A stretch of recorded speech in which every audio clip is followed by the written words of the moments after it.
teman-teman semua, perkenalkan kami dari kelompok 5 akan menjelaskan materi geografi tentang jagat raya sebagai ruang eksistensi planet bumi dan tata surya sebagai ruang edar bumi.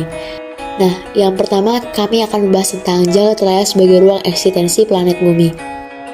Nah, apa sih pengertian alam semesta? Alam semesta adalah ruangan yang meluas ke segala arah dan tidak terhingga yang terdiri atas ribuan galaksi dan sistem bintang. Mengembangi jagat raya dibuktikan dengan bertambahnya galaksi-galaksi baru yang dikenal dengan efek Doppler. Pengembangan tersebut didukung oleh teori adanya gaya repulsi kosmis dan pemecahan kabut ekstra galaksi. Nah, di sini ada gambar yang kami muncul di layar. Bisa teman-teman lihat ya. Nah, materi selanjutnya, teori-teori. Terdapat 3 teori yang dikemukakan oleh para ahli. Yang pertama ada oscillation theory. Teori ini juga dikenal sebagai teori ekspansi dan kontraksi. Jagat raya terbentuk karena adanya suatu siklus materi yang diawali dengan massa yang disebabkan adanya reaksi inti hidrogen. Nah, teman-teman bisa melihat gambarnya. Nah, yang kedua ada steady state theory atau dikenal sebagai teori keadaan tetap. Teori oleh Sir Fred Haley pada awal abad 20 menyatakan bahwa jagat raya selama berabad-abad selalu dalam keadaan yang sama, tidak berawal dan tidak berakhir, seperti gambar di bawah ya teman-teman. Nah, yang terakhir ada The Big Bang Theory atau yang disebut dengan teori ledakan besar. Galaksi-galaksi berasal dari massa tunggal dan mempunyai suhu dan energi yang besar berposisi saling berdekatan mengalami ledakan yang maha dahsyat. Serpihan-serpihan akibat ledakan menyebar dan membentuk jagat raya seperti pada gambar di bawah ya teman-teman.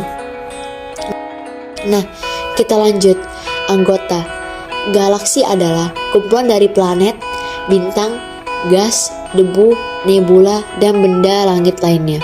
Ciri-cirinya yang pertama adalah dapat memancarkan cahaya. Yang kedua, suhu mencapai jutaan derajat Celcius. Yang ketiga adalah umur sekitar 1-10 miliar. Merupakan benda langit yang memancarkan cahaya. Terdapat 2 bintang yaitu nyata dan semu. Materi selanjutnya kita akan membahas tentang bentuk-bentuk terdiri atas 4. Yang pertama adalah bentuk spiral. Terdiri atas pusaran bintang dan medium antar bintang di mana pada garis tengahnya atau pusat galaksi terdiri dari bintang-bintang yang berumur sangat tua.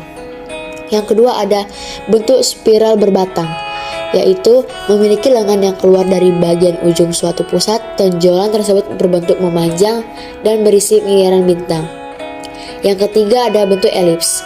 Varian bentuk galaksi berbentuk elips adalah yang pertama yaitu berbentuk bola basket, yang kedua berbentuk bola rugby, yang ketiga berbentuk telur burung unta. Hanya 12% galaksi yang berbentuk elips. Dan yang ketiga yaitu ada bentuk tidak beraturan. Ciri-cirinya yaitu yang pertama memiliki bentuk yang khusus, yang kedua banyak mengandung materi antar bintang yang terdiri dari gas dan debu. Yang ketiga adalah beranggotakan bintang-bintang tua dan muda. Selanjutnya kita akan membahas macam-macam bintang terdiri dari 10. Yang pertama ada bintang Sirius, yang kedua ada bintang Canopus, yang ketiga ada Rigel Kentaurus, yang keempat ada bintang Arcturus, yang kelima ada bintang Vega, yang keenam bintang Capella, yang ketujuh bintang Rigel, yang kedelapan bintang Procyon, yang kesembilan bintang Alcemar, yang terakhir adalah bintang Betelgeuse. Dan selanjutnya kita akan membahas materi yang kedua yaitu adalah tata surya sebagai ruang edar bumi. Yang pertama kita akan membahas tentang pengertian tata surya. Tata surya adalah susunan benda-benda langit yang berputar mengelilingi matahari sebagai pusatnya. Benda-benda langit tersebut terdiri dari 8 planet dengan orbit berbentuk elips, satelit, alami, komet, asteroid, dan meteorit.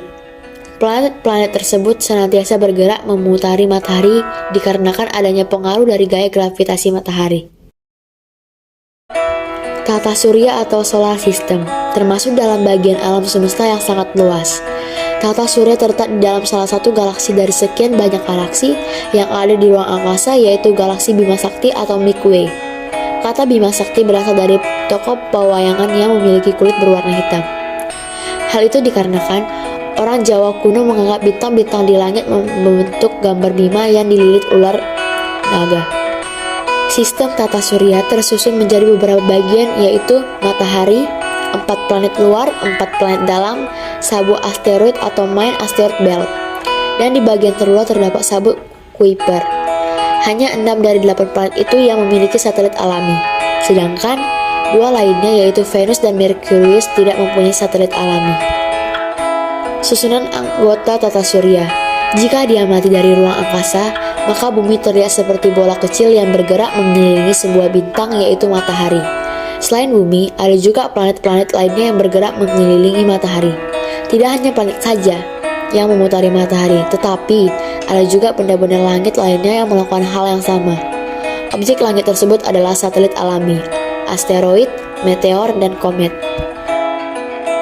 Semua benda-benda astronomi tersebut tersusun menjadi satu kesatuan dan membentuk sebuah sistem yang sangat teratur, sehingga antara planet satu dengan planet yang lain tidak mengalami tabrakan. Sebuah sistem sempurna yang disebut sebagai tata surya. Berikut ini adalah penjelasan mengenai berbagai benda langit yang menjadi anggota tata surya. Yang pertama, ada bintang di tata surya. Bintang merupakan salah satu anggota tata surya yang memiliki sifat istimewa karena bisa memancarkan cahaya sendiri. Di dalam sistem tata surya terdapat banyak sekali bintang yang tidak dapat dihitung jumlahnya. Salah satu bintang yang paling kita rasakan pengaruhnya adalah matahari. Yang kedua, ada planet-planet. Sifat planet berbeda dengan bintang. Planet merupakan benda langit yang tidak memancarkan cahaya sendiri, tetapi hanya merefleksikan cahaya matahari. Menurut International Astronomical Audit atau IAU, planet adalah benda langit yang mempunyai orbit mengelilingi matahari. Planet-planet di tata surya juga memiliki massa dan gravitasi yang cukup sehingga bisa membentuk struktur bulan dan memiliki lintasan orbit yang bersih atau tidak memiliki benda langit lainnya di dalam orbitnya. Merkurius, Venus, Bumi, Mars, Jupiter, Saturnus, Uranus, dan Neptunus adalah nama-nama planet yang ada di tata surya. Nama-nama planet itu juga telah diurutkan berdasarkan jaraknya dari matahari, mulai dari yang paling dekat hingga yang paling jauh. Dulu Pluto sempat dimasukkan sebagai salah satu anggota planet dalam sistem tata surya. Namun, sekarang Pluto sudah tidak dianggap lagi sebagai sebuah planet karena lintasan orbitnya tidak bersih dari benda-benda langit lainnya, di mana hal ini bertentangan dengan definisi planet yang disampaikan oleh IAU, sehingga disepakati bahwa Pluto bukanlah sebuah planet lagi, dikarenakan garis edar planet yang